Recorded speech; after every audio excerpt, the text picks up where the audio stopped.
one night he had a game. I wasn't able to make it, but I get a call from my sister-in-law, Brooke, and she's, emotional, and she's like, he's gone. And I'm like, what do you mean he's gone? And she's like, Peter died tonight.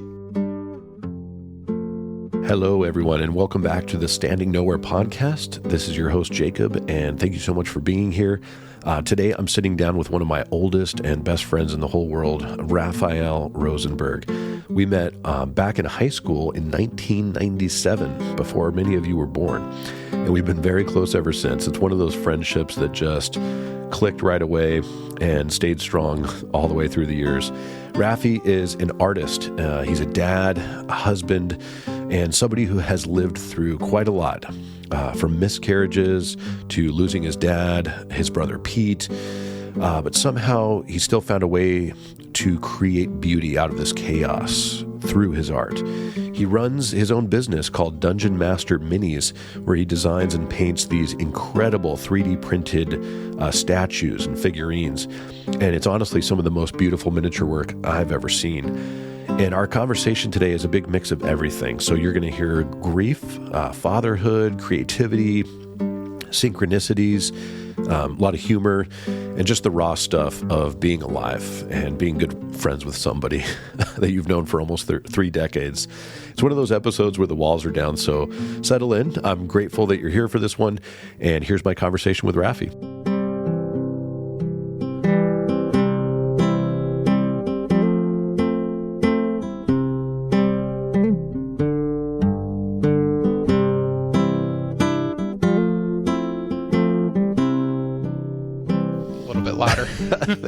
Well, thanks for being on the podcast, man. I appreciate it. Yeah, of course. I forgot to get a timer because we'll end up talking for 3 hours. I'll just glance at my phone once in a while. Yeah. So everyone listening, this is my best friend, Raphael Rozenberg. Should I call you Rafi? Man. I like the haircut. Yeah, man. We go way back. We've known each other, almost 30 years? Yeah, freshman year, high school. Freshman year, man. Yeah. Palo Verde, 97. Yeah, it's been. Do you remember the day we met? Mm-hmm. Yeah, library, right? I thought we were in the Commons, and you were sitting, like messing with a girl or something, and then she took off, and I was like, that's interesting. And then we started talking about like Warcraft or something like that, and you were like, yeah. I'm pretty good. You deflated my ego with that. That was so funny. We did, what was it, a 1v1 Garden of War or something like that? Back in the dial-up days. Dude. And right away, I got to meet your family. Do you remember the first thing your mom made for me for lunch after school? Probably hot dogs. It was probably my dad, not my mom. Yeah. Yeah. Oh, was it your dad? Yeah. Oh, okay. Yeah. At that point, I didn't know you could boil hot dogs to cook. I didn't know how to cook at all. Yeah. The good old days. Yeah. I appreciate you being on, though, man, taking some time out. I know you're busy and whatnot. I'm always on the prowl for people to talk to on the pod. You know, you and Tamara are my biggest fans, I think. I was looking at the cities where people listen to the podcast, and Blue Springs, Missouri is like one of the top, That's if not funny. the top. Yeah, I was, while I was doing some packing, I actually had it on our speakers behind me, just kind of listening, trying to catch up a little bit. So really? I'm 2 episodes behind, so I gotta catch up. Tamara listens it to her. She has a daily commute, so she could just turn it on Spotify while she's driving. She gets to listen because her commute's about 45 minutes, which is as long as your episode. So she gets to listen to it every time she goes to work whenever it releases. She's the one that actually reminds me. She's like, "Hey, I listened to Jake's podcast. You should listen to it. It released today." Like, hey, thanks. Cool. Dude, I really appreciate you guys listening, man. She's texted me a couple of times like, "Oh, that was a great episode. Keep going," like her encouragement. I mean, we used to kind of have conversations about like religion and beliefs and stuff like that, and like we definitely talked about politics in the past. So I mean, So I mean, I think we both know where we stand, but as far as but I mean, I know you've studied philosophy and stuff like that. We've always had those types of conversations before, but you know. Right. Starting a it's tough when podcast people though is like it was either the radio or a podcast, man. Especially with your voice, we've always said it. We've always thought that was kind of what you should be into. So yeah. Speaking of religion, I was going to ask if you because I've known you for a long time, but I don't think you and I have really ever sat down and like just spoken about like your really early years growing up, and maybe you could talk about that. Like I remember you were born, I think, in New York, and the first 10 or 12 years of your life, you lived in New York, and your family is obviously very Jewish, the most Jewish family I know, the only Jewish family I know. And I was wondering if you could kind of talk about your upbringing, like what it was like in a Jewish family in New York and coming to Vegas. Well, my parents my dad was very religious, very Orthodox Jew. We'd go especially like when I knew him at post-accident, he was very involved with our synagogue, which was literally across the street. So I would go weekly on Saturdays, and we would do prayer and stuff like that. He would go almost every other day because I guess the rabbi there would trusted him enough to give him keys and open up and do he would go out every night and do his prayers on a daily basis. And yeah, he was just kind of like a caretaker for the synagogue and stuff like that while we were growing up. But honestly, with being that Orthodox, though, it kind of made me drift away, Really? Yeah, so... Like he was too strict? Yeah, definitely. Like, we couldn't turn on the lights on Saturdays, we, working. Like, we were, super religious Orthodox. While I was growing up, I also went to yeshiva, which is, the Jewish elementary and, middle school and stuff like that before I went to public school in Vegas. So I did go to private school as I was growing up. So like I said, it made me drift away, and obviously it made my late brother drift away also, because he actually ended up converting to Christianity at the end there. So I remember, yeah. But do you remember the point when you kind of knew, did it ever have deep meaning for you? And then do you remember a point where it kind of it was I don't really resonate with this? I don't think I've ever resonated with me, because as I was growing up, I was questioning everything. So it's what's the point of, I understand that there's a spiritual being, but wouldn't he want us to have freedoms and stuff like that as we're trying to live?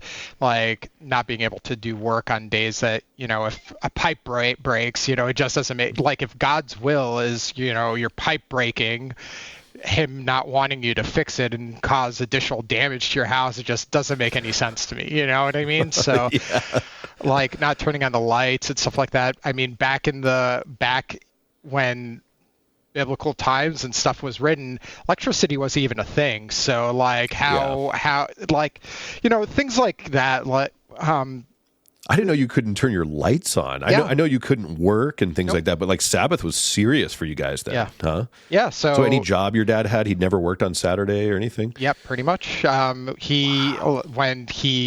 When he moved from Israel to New York, he was a taxi cab driver, so he could kind of make his own schedule, and you know how crazy taxi cabs are in New York. So, but yeah, he was my mom did seamstress stuff, and I mean, she even kind of does that stuff on the side today. But yeah. Do you remember the accident when you were growing up with your dad? I was a baby when it happened, but he got thrown out. From what I understand, is he got T-boned with a guy going about 100 in the middle of the street, and he got flung out of his car. His seatbelt broke his collarbone. He was in a coma for several months. To the point where when he woke up, he didn't even recognize me or my brother. We never existed. Wow. Yeah. That's insane, man. I forgot you were so young when it happened. I remember hearing the story, but that's after that he always had a cane and whatnot. Yep. He always had issues. I think because of the accident, he also had some temper issues from that and stuff like that. From what I understand, he did change a little bit. So he was always a tough guy, strong. I mean, his voice, I'll never forget his voice. Too. I mean, everybody compared him to Star Wars Episode 1, the guy from the junkyard. Oh, yeah, Watto. Yeah, Watto. That character was almost a little racist, wasn't it? Yeah. Like the accent, kind of. Yeah, I remember you and I used to joke, like when you speak Hebrew, you have to have a little bit of phlegm in there, a little.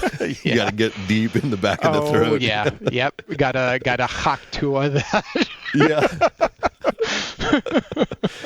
You've always spoken two languages. I always thought that was so cool about you and the fam. You guys would get into it in Hebrew sometimes, and it would be like this fast exchange in Hebrew, and I'm like, oh my god, what's going on here?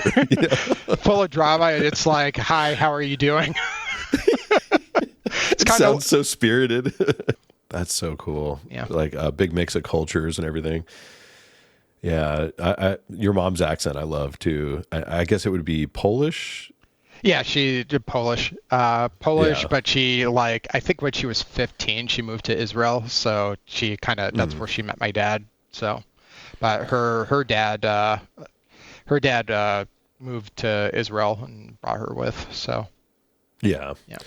That's crazy. I was going to ask you in regards to that. I remember growing up with you, not a lot of family would visit, and you would tell me like you just didn't have that much family. Is it like, did that go back? Did that stem from the horrifying years in Germany and things like that, like wiping out a lot of family lines? Like, can you speak to that a little bit? Yeah, so my dad actually had a bunch of aunts and uncles and stuff when he was growing up, but they were, they all died during the Holocaust. So it was literally him, his sister. His parents died early because of heart problems, and it was just him and his sister growing up, which his sister stayed in Israel while they moved in to America, and we never grew close with our cousins or anything. Like, I don't even know or talk to any of my cousins out there. Really? And that was pretty much the extent of my extended family. My mom's side of the family, she had a brother that ended up passing away early also. So, yeah, I just kind of lived and didn't really have too much family. So, I guess that makes me your family, huh? Yeah. I've always felt like you were my brother, man. I mean, we've known each other now for so long, and you guys have always been there for us, especially during financially tough years. You and Tamara would show up with like a new piece of furniture. I think the TV stand that we're using is still from you guys. That's funny. You on that auction site. What was it? Nellis Auctions. Nellis Auctions. I wish there was one out here. I'd make them rich. That was one place that they always got my money.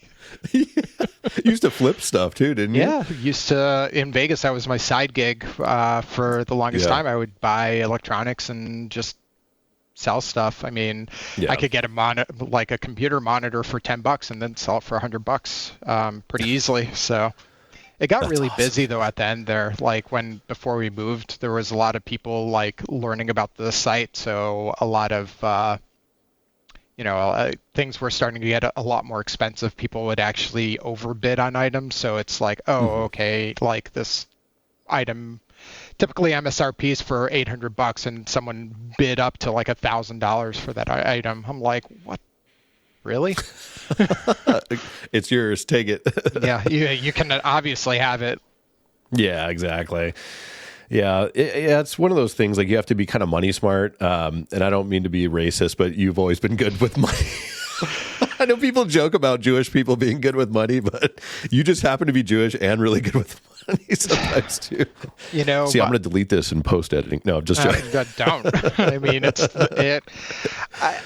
I don't know. Yeah, like my parents have always. My parents have always been generous with their money. They've always taught me that, I know how to utilize it to the best of my ability, but I don't have $1 billion in savings like some of our friends do. And you know who I'm referring to. But my parents have always taught me that money doesn't go with you whenever you die. So you either give it to give it away to your children, to charity, or you spend it on things that make you happy. So be generous. It's going to be one of those. My money goes into one of those places. So Yeah.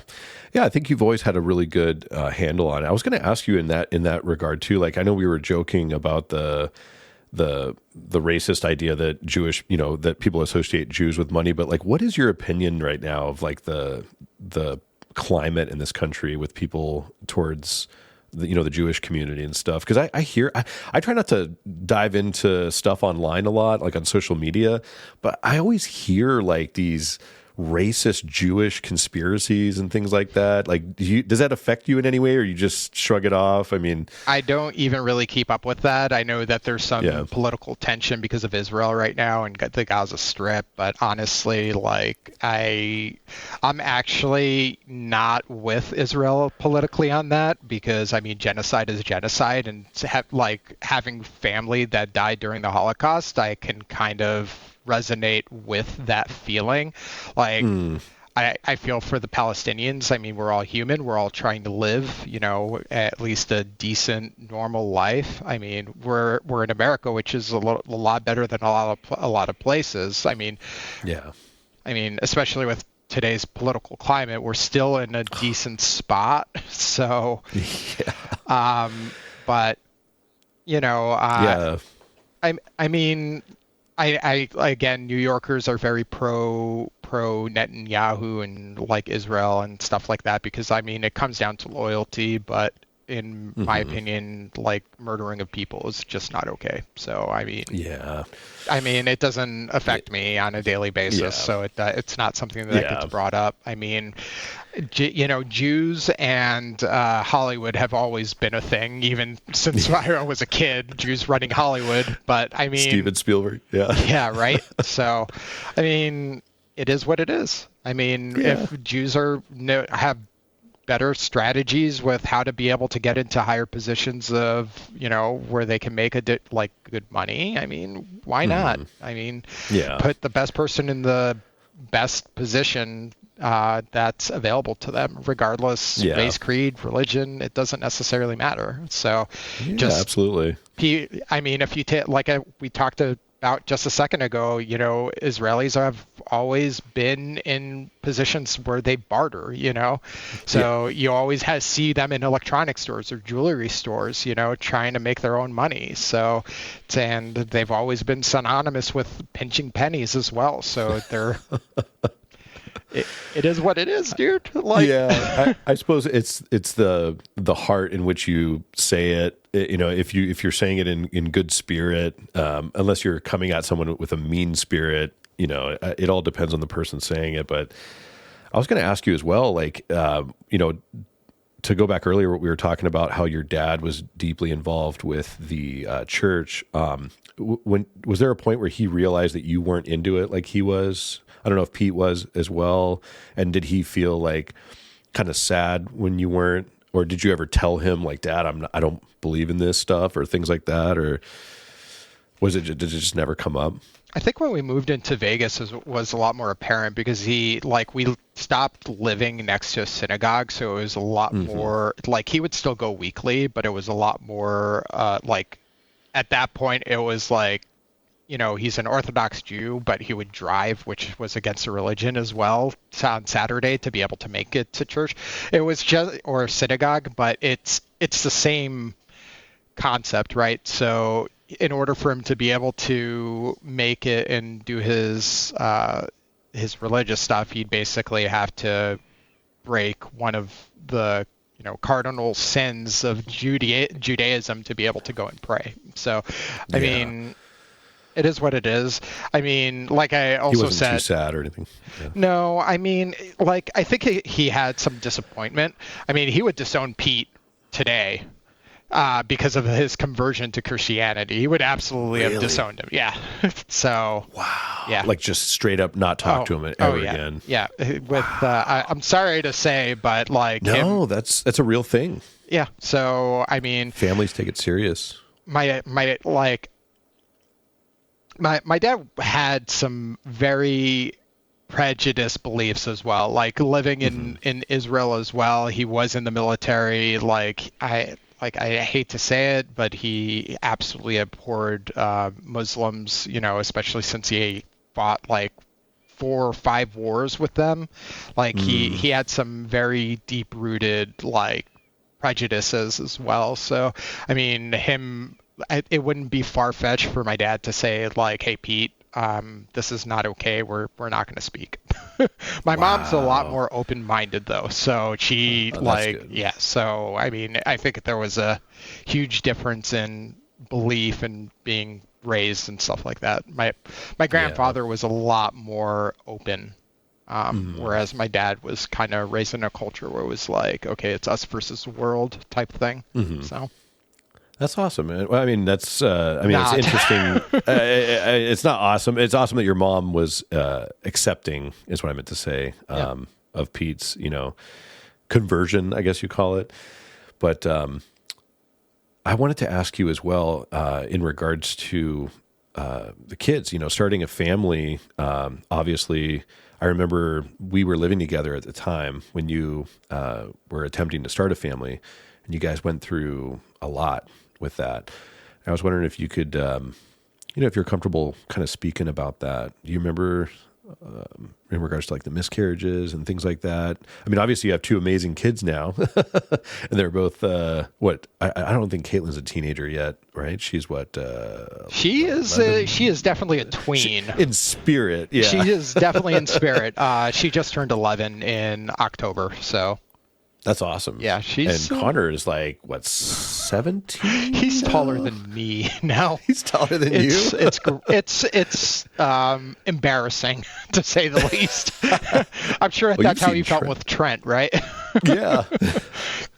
It's funny looking back, too, because, like, if you go back to when he was like, I think he was, less than a year old when I moved in with you guys. And I was a single dad at the time, and you guys were there to help me basically raise him for like the first year. You were a major part of his life. I have vivid memories of like Tamara helping feed him in his high chair and things like that. Are you getting frustrated with me when I didn't clean the you remember that? The high chair? Yeah. Remember that one day you left it on my bed as a reminder? Yeah, sorry.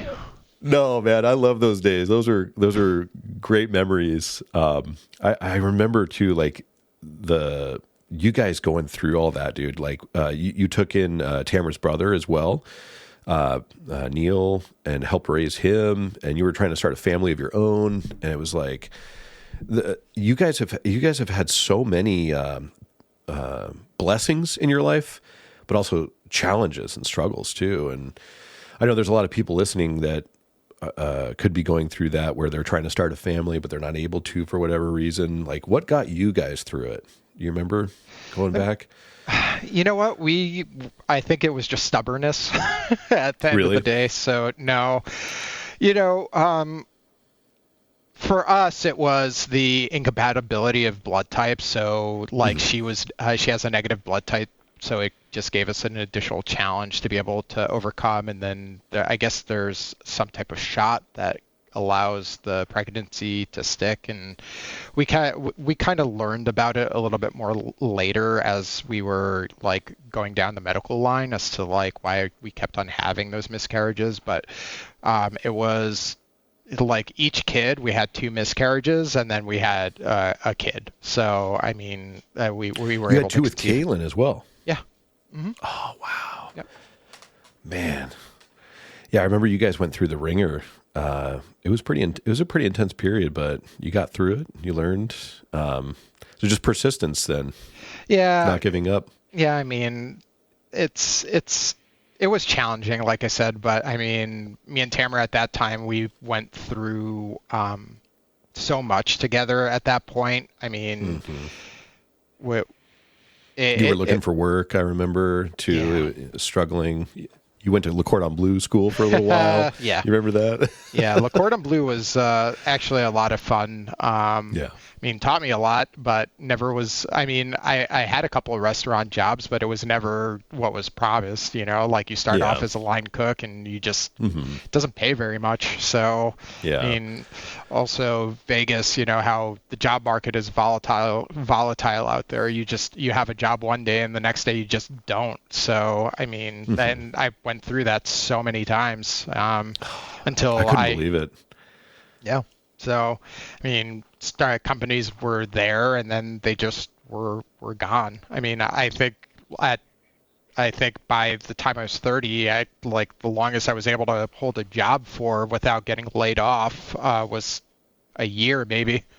So, Hmm. like either the company's gone or like the expectations were unrealistic, like, but you Yeah. know, so Yeah. Yeah, I remember that was a tough time for you between the jobs and just trying to find your place and trying to start a family, taking in Neil as well, which was amazing that you guys did that. I mean, you guys have always been so wonderful with helping others, and I think it really speaks to that, seeing how great your kids are and how well you've raised them and whatnot, and how much you treasure friendship too. Like you've always been such a dear friend of mine, and it saddens me that we haven't hung out in I mean, we're hanging out yeah. now digitally, but we haven't hung out in what, 4 years Yeah, it's been almost? about 4 years since we've moved to Kansas City. I mean, we text every once in a while, but it's Yeah. definitely been a while since we actually sat down and had a conversation and seen Yeah.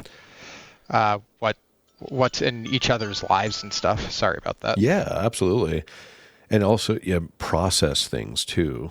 Um, I don't know if you're comfortable talking about perhaps like your dad and your brother a little bit. I mean, your dad passed. How many years ago is it now? Do you remember?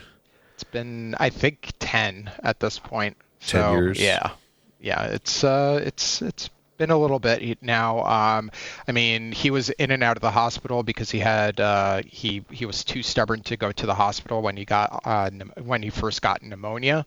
So and then he ended up collapsing one day because of the pneumonia, and my mom took him to the hospital, and he ended up going into a coma, and then because of that, and then he was basically every like 2 months he'd be awake, and then they would medically induce him because the pain in his lungs were so bad, and he wasn't able to breathe on his own anymore. So I mean, it was heartbreaking to see, and honestly, because I just couldn't see him. I should have visited him more, but I just couldn't Hmm. see him that way.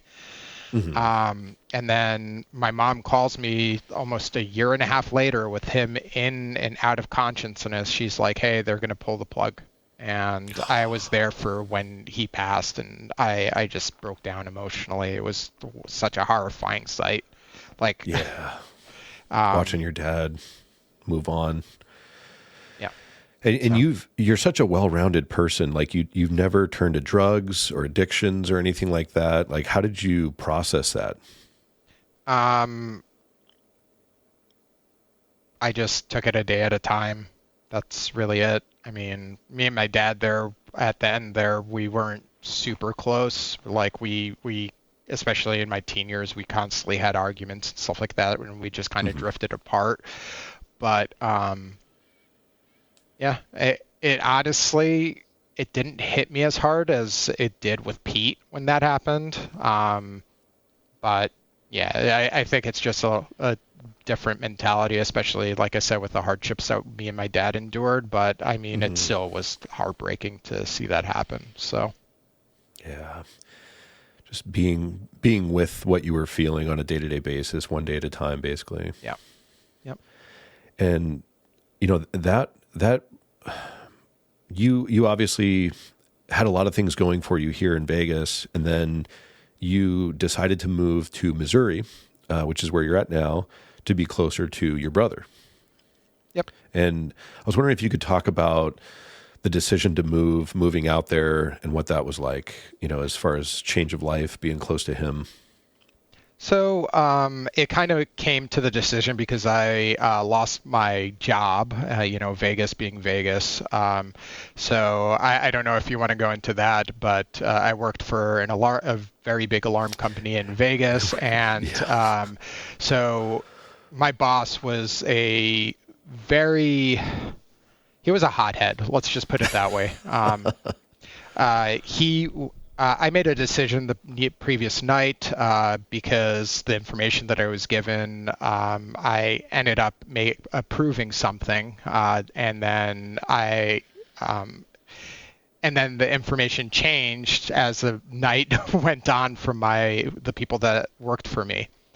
And then the next day I hear the boss yelling at someone from down the hall, and he's like, blah, blah, blah, like, why did you approve this? And he was getting yelled at. And having some type of integrity, I go in and say, hey, no, he didn't make the decision. I made that decision. You shouldn't be yelling at him, And then my hothead's boss ends up saying a stupid snide comment like, hey, and this is right before Christmas.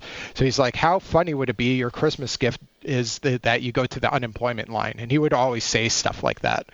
So, yeah. So I had a scheduled 2-week vacation around Christmas at that time. And I'm like, you know what, if that's a decision that you want to do, because I came up and spoke up and had integrity over something that you would rather have someone that's dishonest working for you, I'm sure that's just fine. So he ends up, I end up reminding him, I'm like, hey, I have a 2-week paid vacation coming up. And he's like, well, we'll see if you have a job when you come back or not. When I got back, the vice president of the company was waiting for me in the parking lot and took my badge, and I was pretty upset. I threw it out the window and I said, okay, well, here you go. So how toxic. Yeah, so it wasn't a terrible thing because I was ready to move on. I was with that company for about 3 years in a management position, and apparently, honesty wasn't something that they needed in their lives. So, and I know that's the second time that's happened to you, and we don't have to go into the details on that. I know you work for another company that was pretty shady in a management position, and you saw some shady things happen, and you spoke up. And I remember that ended in a similar result. But so after this time, when did the decision come? You owned a house in Las Vegas. Moving's not easy at that point. Like, when did you decide I'm going to sell my house and move out to Missouri and be with my brother? So during that 2-week vacation, Pete and his family and Brooke, Riley, and Abigail were all they actually took vacation during Christmas at our house. And Pete, when I got back from, and he actually was there a little bit after New Year's, so he was there when I lost my job. And he kind of jokingly says, hey, well, now would be the perfect time to move. And I'm like, you know what? That actually wouldn't be a bad idea. I think we need a change of scenery. Mm-hmm. So that like snide joke that he threw out there, like, became a pretty big discussion, because me and Tamara have had that conversation, and she's like, well, if you lose your next job, I think maybe and she was getting sick of Vegas, and like, traffic was getting bad, and like so many people were just moving to Vegas because of the Raiders and stuff like that. It was just not a good time. And expenses were, gas was like $4 or $5 a gallon, like California prices, and it was just bad just living there. It wasn't the same city. No, it wasn't. Especially when we were younger, it was just small, a lot smaller. And the growth, because of how compact it was, it was just getting worse. Every day, like down the street, we would have a shooting in our nice neighborhood, the quote unquote nice neighborhood. It was starting to become more violent in our neighborhood. And Pete, he just throws out the joke, wouldn't it be funny if you moved out with us? Yeah. And then in your brain, you're like, it might be time. Yeah. It might be time. So wow. Yeah, so we made that decision actually pretty quickly. So I told her So I told Tamara, so let's do this. I'm gonna dual apply. I'm gonna dual apply to jobs in Missouri, and I'll dual apply to jobs in Vegas and see what comes up, and how whatever position I get offered that's better is what I'll end up taking, and we'll make that decision by then. So I applied in Vegas, and I ended up landing a job with TELUS. If you remember, it's that call center on Decatur in like Sahara. Yes, I think so. Yeah. Yeah. So I ended up getting an offer there as a manager for workforce management. The pay was a lot less than what I was used to. So but I did end up accepting it because that was my first job offer. So I ended up doing that for a week, and then I get a job offer for a major delivery company out here, and they were basically almost doubling the pay that Wow. the offer. So I ended up accepting that. And then I feel bad because I literally started a job, a week later, and then I end up leaving it and I go to the security desk and I'm like, hey, this is my badge. I just started training. Can you please give a message to blah, blah, blah. And I don't even remember the guy. I think his name was Darren when I started there. So they don't even deliver the message. So I still ended up getting 2 more paychecks from this company. So I email my trainer. I'm like, hey, I turned to my badge. Why am I still getting paychecks? I'm like, how can I return this money because I don't deserve this? And the trainer, she's like, we'll send you instructions on how to return the money. And she's like, they don't even send me instructions on how to do that. So I ended up getting 2 free paychecks from this company. Wow, that's awesome, dude. Because of their, it was their disorganization that caused them to lose that. And I was willing to pay it back. I wasn't in a bad place. I mean, I was willing to give them the money at that point, but it was funny. How do you not know someone's not working for you anymore? So I also end up emailing the guy who hires me, and he's like, when did you do this? And I'm like, I did this like 3 weeks ago, and I'm still getting paychecks. I'm like, how could you not know that I don't work for you anymore? And this is in the middle of us selling the house, going through all of that. And then,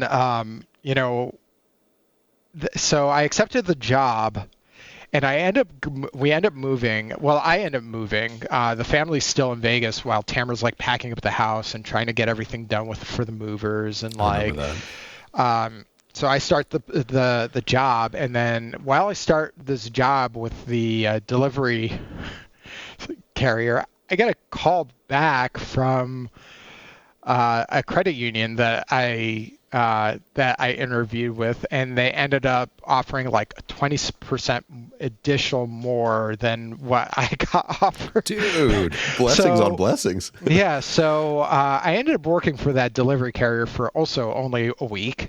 Ended up going to HR and saying, hey, I'm sorry, but unless you can match this offer, I'm not going to be able to do this, go through training or anything.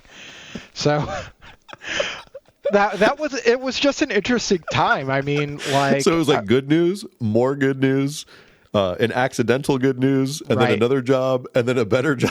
Yeah. So, at this point, I'm living out of Pete's basement because our house isn't ready in Missouri yet because it was being built. And Tamara moves down into a month later, and all of us are pretty much couch surfing on Pete's in his basement. Like, I think it was like 3 of us, and then my son was living on his couch upstairs. And we were basically just couch surfing for basically a month and a half until our house was done. So, and then Tamara didn't do anything for like 2 months until the house was settled, until we got her delivery of her stuff. And the moving company, their truck broke down, and it took an extra 30 days for them to deliver our stuff. So we didn't have anything. We had to get air mattresses, which if you remember, right before I moved, I got into a car accident which wrecked my back. So in your Tesla, yep. Yes, I remember that. Yep. So that destroyed my back living on an air mattress for and a couch for on top almost of it, 2 months. But yeah, it's a good thing you have a strong back. the back is destroyed now. Like it's whatever was strong about it is no longer there. So Yeah. Well, you say that, but I'm sure if you got under a barbell. nah. So But you get there, you get your house, and then what's life like? And it must have been nice being close to Pete too, huh? I mean, we did hang out a lot, which was actually really nice until what happened. We'd actually do a lot of like family get-togethers. He would invite me over. He had a bunch of friends, so we got to meet a lot of his friends out here that super welcoming, super nice people.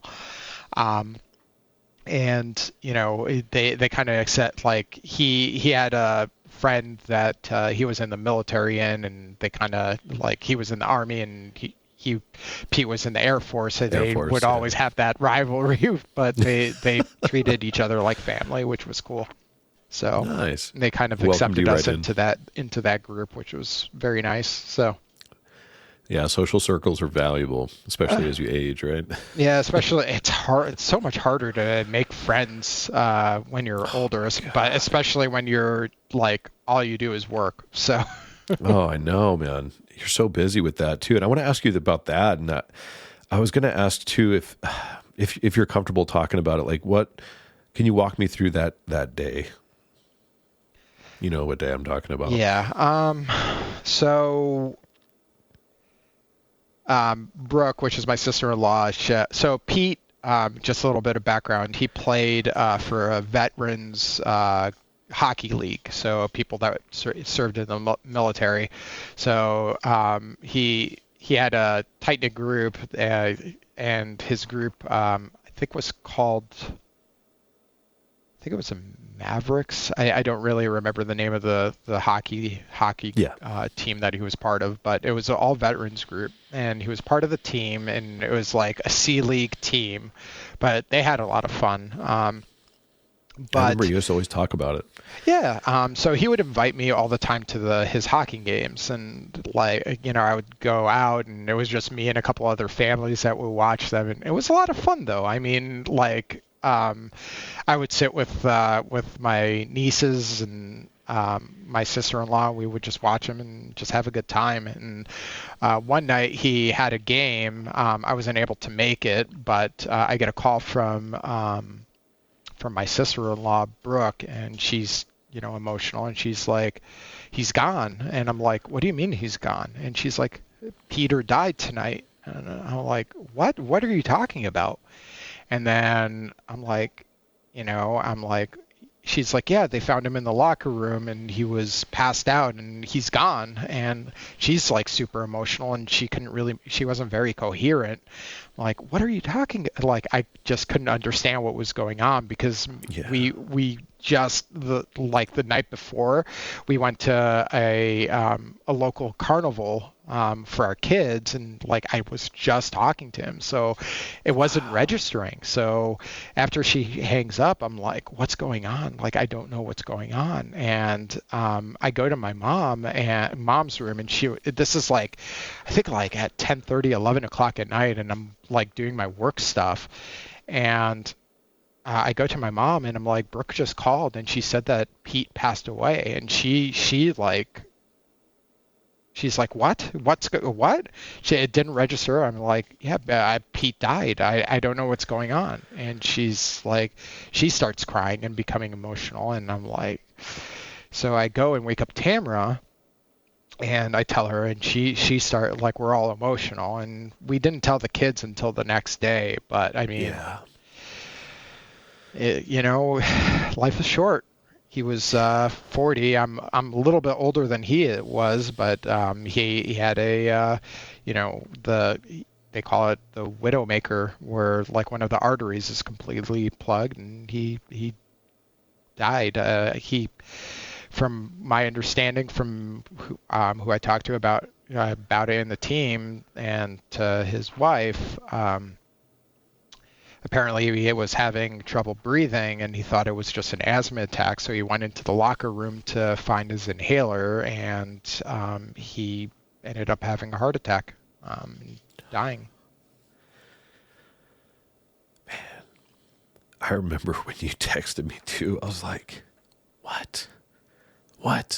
Right. It was like, we grew up with this guy. I mean, you really grew up with him, but I got a lot of good years with him too. And it's crazy that the night before you guys got to spend together at a carnival. I didn't know that bit.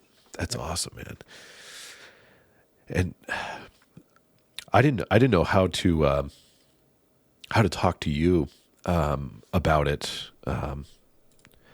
Sorry, my thing is beeping here. I didn't know how to talk to you about it after it happened. It was like, what do I say? You know, Right.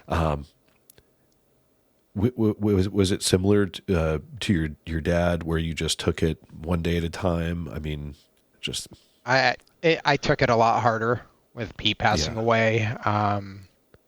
You know, I was a little bit more intimate with, like, even though it was none of my decision. Everything was obviously Brooke's decision, but I was a little bit more on, you know, involved with like planning his funeral and stuff like that, which was, you know, helping out Brooke and trying to process the emotions and stuff like that.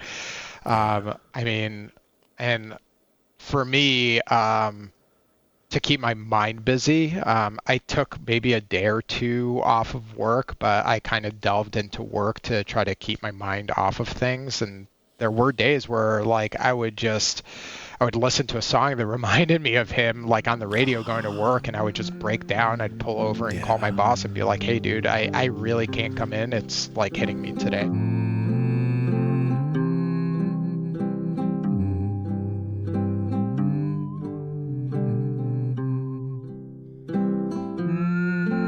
So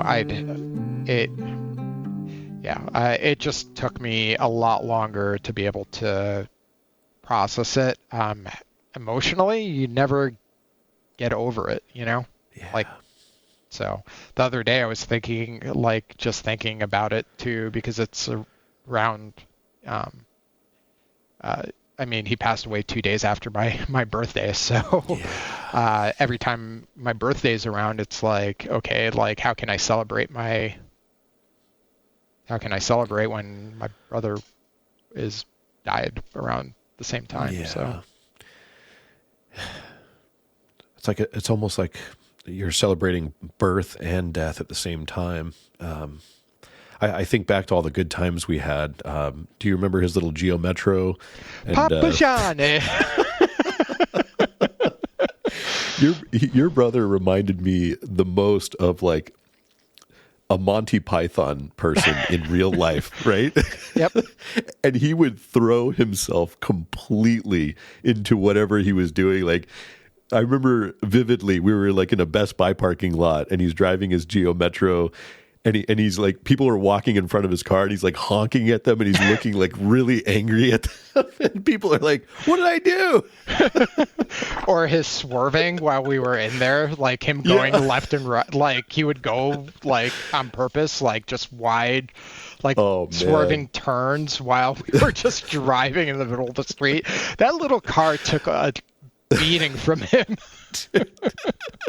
And then rolling, like you said, rolling the windows down in the Papa Johnny. Yep. Like I think we were on the way to Papa John's, and he was just yelling Papa Johnny out the window at people, and they're looking at him like, "Who is this guy?" Just random, spontaneous bits of humor, you know, just brought a smile to everyone's life. Yeah, and honestly, during the funeral, like, he's touched a lot of people. There were hundreds of people that came to his funeral, like literally packed his church with the amount of people that. So, I think that humor and like his just that persona that he's had. He's you know how my mom was. She was like a magnet for people. Like people would be magnet. He had that same personality where he just touched the lives of people with like any person that he's spoken to. And it's crazy because like every single person had something positive to say, you know, about him. Like they actually had like deep rooted feelings for my brother, which is crazy to me. Like I don't think I've ever, for me, you know, I've always been kind of a recluse. Like for me, the people that I have friendships with I'm very close with, and like I treat them like family. but he had a, like, he treated everybody like family, and it definitely showed. So most definitely. Being around him, he always made things lighter. He could get intense when he needed to be, and he's intelligent like you. You're both very intelligent. I mean, your parents, you probably get that from them. I think you were more of the artist, and I don't know how to describe Pete. He was just you're both get things done type of people. Like he joined the Air Force, and I forget what he was doing before he passed, but I mean, always using his mind. But when he would throw himself into humor, he really threw himself into it, and it just brightened everyone's day. It was just fantastic. He was a cool cat, man. yeah, he definitely was. I mean, like, me being his brother, I was probably a little closer than most, but when he was in the military, like him, what, I don't want to get into it, but he left for the military for a very specific reason, which wasn't the best of reasons. I think you know what I'm talking about. Yeah, I don't want to talk ill of him, but No. because of what happened, me and him kind of grew apart. But after the military, it was something. I think it was more so Christianity that kind of brought himself to where he's a little bit more at peace with bringing his personality for the good, not for the bad. I think the military kind of set him straight with that kind of stuff. But yeah, I mean, at the end there, he worked for Cox Communications. They had an automotive department. I didn't even know this, but they had a website that's similar to Auto Trader, that Cox Automotive, that was similar to that. But they did a mass layoff, and he ended up he did web design and web coding for Cox. He was a QA analyst, which basically made sure like the code was up to par, make sure like the websites weren't going to break, the pages weren't going to break and things like that before they actually launched it. And then he ended up going to Garmin, the GPS company. They're known for GPS, but they do a lot more. But he ended up doing the same thing for them. He did QA for Garmin. So. Wow.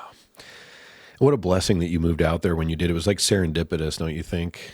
You ever stop and wonder if that's like the universe, whatever you want to call the mystery, kind of pushing you guys together like it did? Yeah, I definitely think so. I think that there was definitely some type of there was definitely something calling out to me to say, okay, maybe you should probably spend. It's a little bit morbid, but I mean, like, spend the last year that he's alive with him, and it was just kind of like maybe a subconscious thing, or the universe calling, or deeper intelligence. Yeah. Yep. Yeah. Yeah. It just worked out. And your mom too, her coming out there with you guys, living with you, of course, taking care of her, and getting to spend more time with him. And towards the end, it was just, for me, I know you've heard my first episode, and I talk about how I was kind of in a dark place. Well, obviously Pete was a big part of that, on top of everything. It's like being isolated in my car all the time, and then hearing this news, And I remember, as you probably know, I usually sit a little bit in the morning because I have one of those crazy brains, and I just kind of watch my thoughts go by. And there was one morning when I had first started learning how to sit, and things were coming up, and it was like all I could think about during the meditation was Pete. And I was just like, tears were streaming down my face, and I brought toilet paper. And I was like, all I could think about was Pete for the whole session. And I just sat there with it, and I was just like crying. And I don't know if you remember, but I texted you that morning, and I was like, I didn't say anything about Pete. I just texted you, and I said, hey, how are you guys doing? And you were like, it's a little rough. Today's Pete's birthday. And I was like, whoa, I totally forgot which day his birthday was on. It just happened to be that morning. it was like he wouldn't leave my mind. It was just all I could think about. And then you texted me that, and I just broke down in tears in my car that day. And I was like, well, that was just a weird synchronicity. Right. I've never been much for miracles, and coincidences and things like that. But it was real eerie, And on that note, like, I don't think I've ever asked you, like, you said earlier in the episode, like,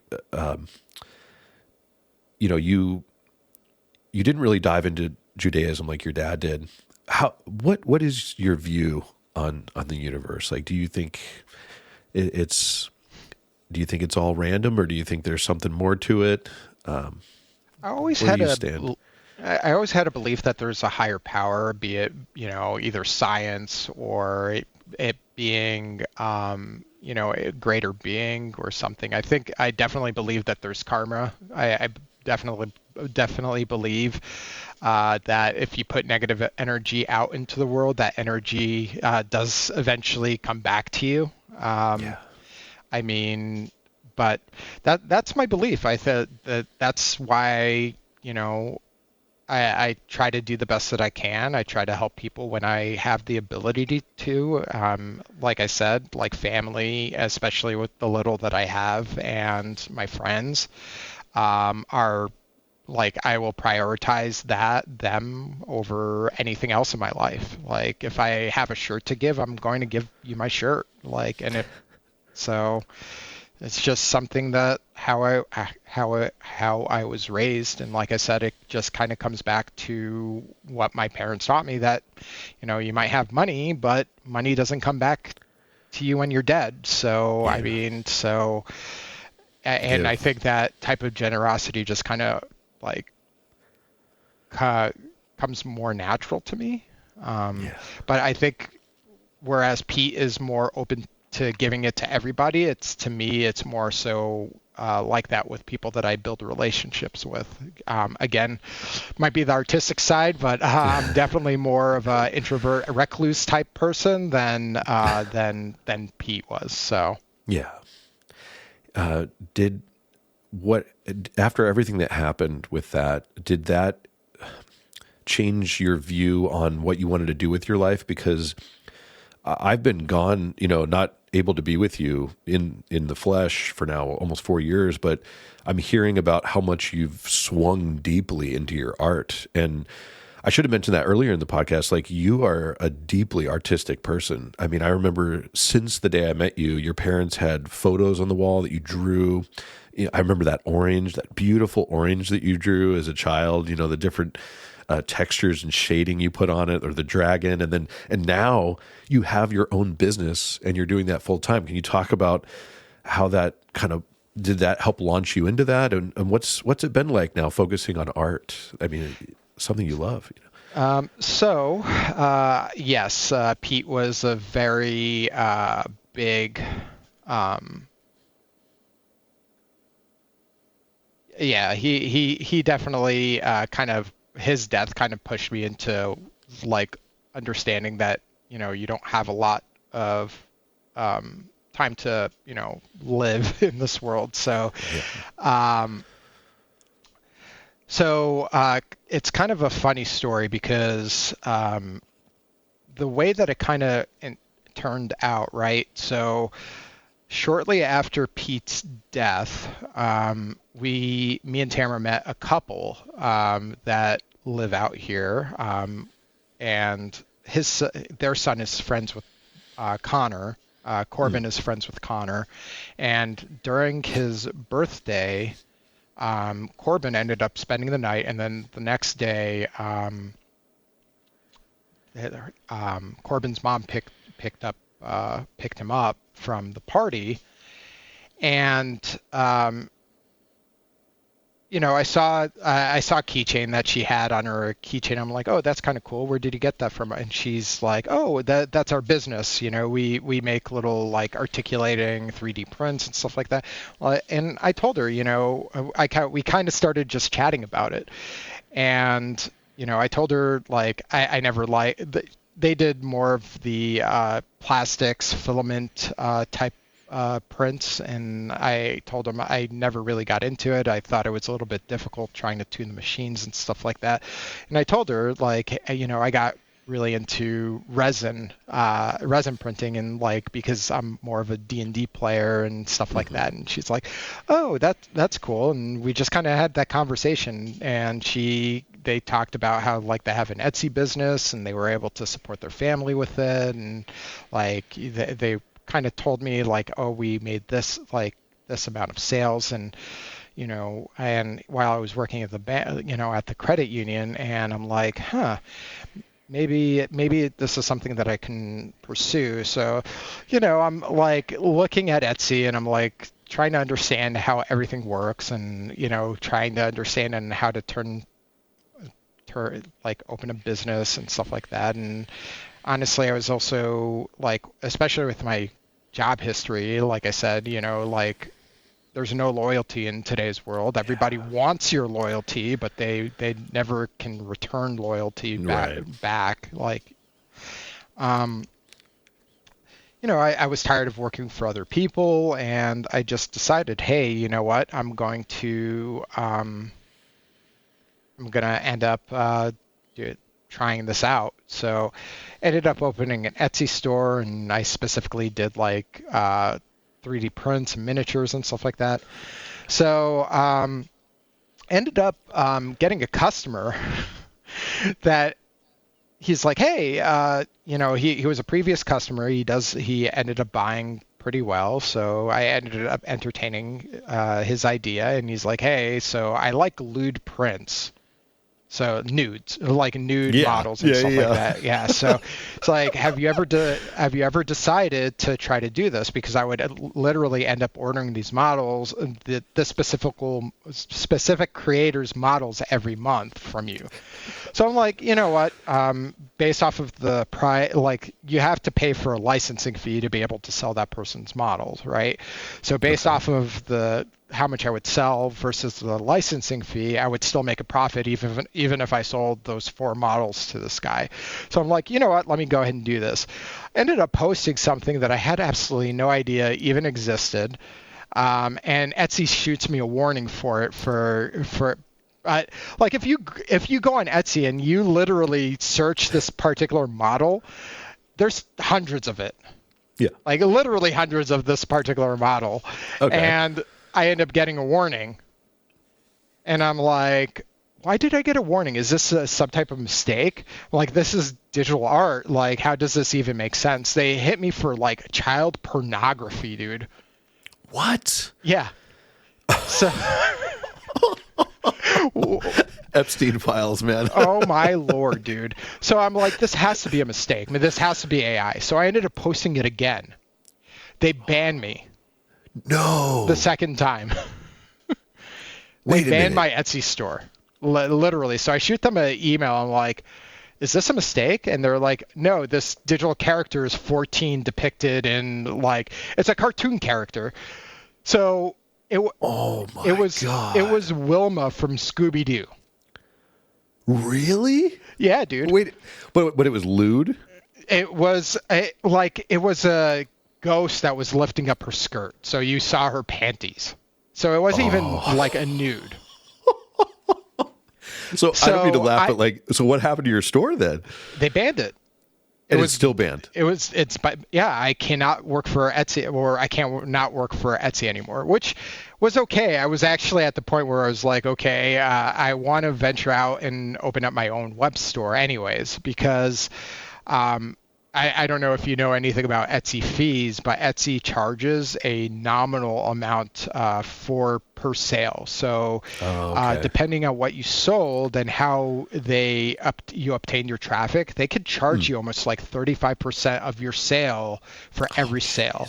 Yeah. Jeez. And you do all the work. So the only thing that they do is give you a marketplace to put your stuff on. So you ended up, like, I think my first year in business, I made like $60K, but I had $60K in between the marketing, between like I broke even. I didn't make any profit during my first year. 60 grand and you break even? I broke even. Dude, that's criminal. So they ban you, and you're kind of like, it's like bittersweet though. Yeah, so I ended up looking at different alternatives. I ended up landing on Shopify because, as far as their basic plan, it was like 30 a month for the upkeep on the, like, for them to give you access to their back end system, their listing system. So, I mean, it's better than, like, I was listing about 500 products a month. So if you think about it, 30 cents per listing at 500 products a month adds up. It adds up. It definitely adds up. $30 versus $150 a month would sounded a lot better.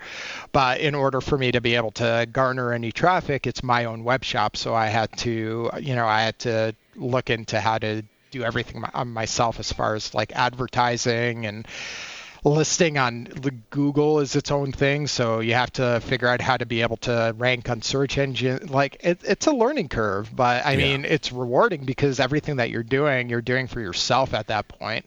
Besides, and then working at a credit union, I understood more of like how transaction fees for debit cards and stuff work and like the back end systems. So, Shopify charged like 2.9% per transaction because of their processing fees, which is actually, I think, like low. It's 2.5 for a bank to charge businesses. So if you use a Visa, debit card, credit card, a business gets charged 2.5% of that transaction. Doesn't matter where you go because that's just how much it costs the bank to process that transaction. Do you lose yourself in it in the process? Like, because I've seen the stuff you do on your Instagram for your business, and it's incredible, man. Like the detail. I mean, I can just see you pouring yourself into it. Like you get lost in it. I think Tamara hates it sometimes because really? You said I don't get into addictions, but I always had some type of addiction with either game. Like, I don't know what it is. I probably have ADHD, a little bit there because I do like hyper focus on things that I get into. So you get passionate. Yeah. So, I go through a phase of video gaming or working out, or like, I will hyper focus on anything that I get into, and whenever I do that I lose track of time very easily. So I mean I'll spend in a day, like it takes maybe 2 or 3 hours to prep a model for paint, and then you got to prime it, and then it has a full day to cure after that so you can even get paint on it. Man, I will start painting at 8 a.m. and then I will put my brushes down and be like, hey, I have an Alexa. I don't have a clock in my room, which might be a problem, but I'll put down my brushes at like 4 a.m. and like just don't even notice that the time flew. But I'll have a finished model in front of me at that point. Like I won't be done until I'm done finishing it, Wait, and this is like one statue? Mm-hmm. Yep. And you start at what time? Like 8 a.m. in the morning, and sometimes I'll go until like 4 in the morning. The next day? Yeah. So almost 24 hours, you will just completely lose yourself in painting a model, just straight through. Yeah, that's why the models are costed at what they are, because it takes a substantial amount. Like one model for paint and like prep and everything, you're probably looking at like maybe 30 hours of time. So if you think about it, someone that's, getting paid $15 an hour for 30 hours of time. Yeah, absolutely, man. Yeah, the stuff that you come out with is just so beautiful, and you can't even see the full level of detail. You get pretty close with the HD videos, but you can see like the level of detail in every little part of it. It's like mind blowing. I'll just sit there and watch your little statue spin around a few times, trying to notice all the little things. It's like, dude. It's crazy, man.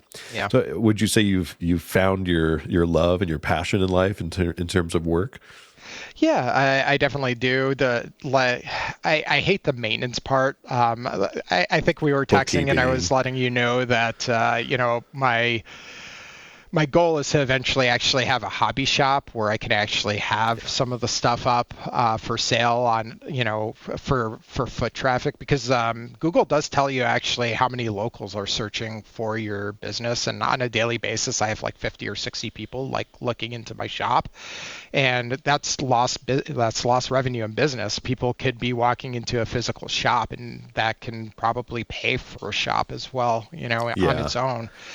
But the goal is to have maybe 1 or 2 employees. I would love for someone to be able to do the administrative work while I sit in the back and like work and paint and stuff like that. Like the model prep is whatever, like it's part of the business.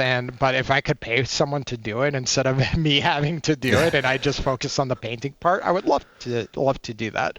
So that's the plan right now. Like my goal, and I've told Tamara this, in order for me to be able to feasibly have a paycheck that pays as much as what I was doing before, I have to earn every day of a month $200 a day. So, and I'm able to surpass that on a daily basis. In order for me to be able to have a shop, though, I think I have to have an average of about $400 to $500 a day. Okay. So I'm not quite there yet, but I'm getting there. So. Well, we got to plug it. Where can people find your work? It's dmminis.us.com. DM Minis. That's Dungeon Master, like DM for Dungeon Master Minis. Yeah. So DM Minis, what was it again? US.com. DMMinisUS.com. Awesome. Yeah, I'll put a link in the description as well so people can find you. Because we have a huge audience on this show. Millions of people tune in every day. So hey, with your voice, it'll happen. Aw, thank you. Well, that's awesome, man. It seems like, through all the blessings and the valleys in your life, like you've really created for yourself like a well-rounded life, well-rounded family, and you're still close to Brooke and your immediate family over there. Hopefully we'll be joining you over there in the near future, but we'll see what happens. I was going to ask you, like, in my last 3 years, kind of diving into a lot of like Eastern traditions and things like that, one that struck me as particularly beautiful, which I've really leaned more towards, is Zen Buddhism and their emphasis on the divine or spiritual nature of things through the aesthetics of life. Do you ever feel, although you didn't have much of a connection with Judaism, that you've kind of found a spiritual core in what you do with your art? That's a good question. I mean, I don't think I have a passion for it, but I don't think it's a spirituality. You know what I mean? Yeah. But okay. I would say, because I look at your art and I'm like, I don't care what arguments people have for the universe being random. Like, that's not random for anytime I see art in general, but especially yours, because I love you. You're like my brother. And it's like, I see the things that you produce and I'm like, this is not a product of randomness. This is like something beyond that we can't put into words, and I mean, you just said you work on a model for 20 hours straight, and you lose yourself. Rafi's not there. There's just a paintbrush and there's a statue, and isn't it almost like it just creates itself through you in a way? I mean, the whole point of religion is to lose yourself, right? And to be transparent. And you do that with people in life. Like you said, you're always there for people. You're always generous. You've always been there for us in so many. The chair I'm sitting on right now, you gave to me. It's a good chair. It is a very good chair. You cook for people and you create art. I mean, these are I hate to, the podcast is called Standing Nowhere because I don't like to stand on a concept. This whole mystery is beyond words, but I think what you do, in my opinion, is very spiritual from my perspective. I guess you don't want to put the label on it, and that's fine. And I don't blame you, but it just seems to be like Rafi disappears and the art just kind of comes forth out of you. Does that sound too mystical? No, I mean, it does make sense when you put it that way, right? Yeah. I mean, I think a lot of it is also learning. Like, Man, when I first started painting, like you said, I've been a canvas painter. I've done charcoal. I've learned how to do a lot of stuff in like high school and like middle school. I've always drawn. When I was a kid, I always had a little notebook of like superheroes and concepts that I always drew. And Yeah. I was that kid that liked to do that. And like you said, painting a 3D object too. Like I'm picturing like a flat, two-dimensional canvas. That's one thing, and that's beautiful. But what you're doing, it's like this 3D statue. Like there's all those flowing things around her. It's like I can only imagine you trying to keep your brush steady. I love the dark Yoda you sent me. But man, I'm so grateful for you coming on here. I know you and me, we could just hang out forever. And Yeah, I know we can. I want to be respectful of your time too, because I'm sure you got to get back at it. But do you have any, anything else you want to say or impart on people? Because, you and I, we're in our 40s now, and some people listening, they might be a little older, a little younger, but if they're going through anything like loss or struggling to start a family or just whatever, any imparting wisdom you want to leave people with? I mean, for all the ups and downs that I've gone throughout life, I mean, I don't think I have it terrible, but I have, I've had my father pass away, my brother pass away, and I've gone through a lot of challenges starting the relationship with my spouse, and you know how that was. Um, you only live once. If you have a passion for it, you need to just really, really dive into it and go for it. I mean, put 100% into anything that you do. Put your heart and soul. I mean, like I said, I feel like in some way I probably have ADHD because I hyper focus on things. But if you love what you do, you need to just do that, because in today's day and age, with especially with how our economy is, and people are looking out for number one, and loyalty is not something that's returned in life, even if you earn it. And as much as you feel like you could do amazingly well for people, I mean, a lot of people are selfish. So do what you if I can impart any wisdom, do what you feel you're passionate about. That's what life is about. Don't get tied down to anyone that you're not passionate about. You question why you're waking up in the morning, and because of work, dreading life. Oh, I hate what I'm doing. Like, why am I even going to work? I want to call out today. That means that you're not doing what you should be doing in life. And people will pay for passion. So. Well said, man. Words of wisdom. Well, that's my best friend, Raphael Rozenberg, everyone. Thanks for being on the podcast, man. I really appreciate you. I love you, man. I love you too. And I can't wait to be with you again. Give you a big Velcro buddy hug. Hetero life mates forever. Yes, hetero life mates forever. Like Jay and Silent Bob always said. Exactly.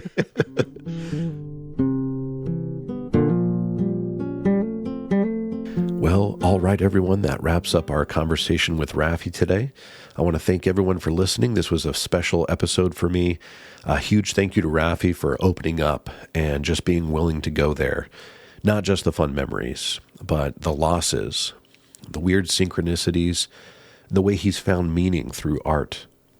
If you want to support his work, please check out Dungeon Master Minis. It's website dmminisuS.com. And you can also follow him on Instagram at dmminisuS or TikTok at dmminis. And I'll have links in the description. His work is honestly incredible. And before I close, just a quick ask. If the show resonates with you, please take a sec to follow in your favorite podcast app. Maybe share it with a friend who'd appreciate it. It really helps the show more than anything.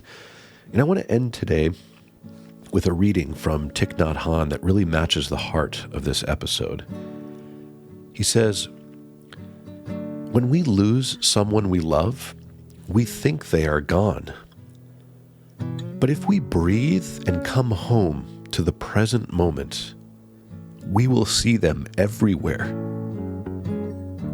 In the way the light touches the room,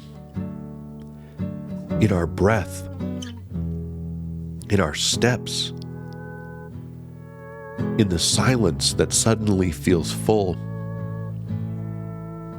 Nothing that has ever lived is truly lost. It only changes form. Your loved one is in your mindfulness, in your compassion, in the way you now hold the world more gently. If you look deeply, you will see that they continue in you, in each step that you take. Thank you again for being here. Blessings to all. I will see you next time.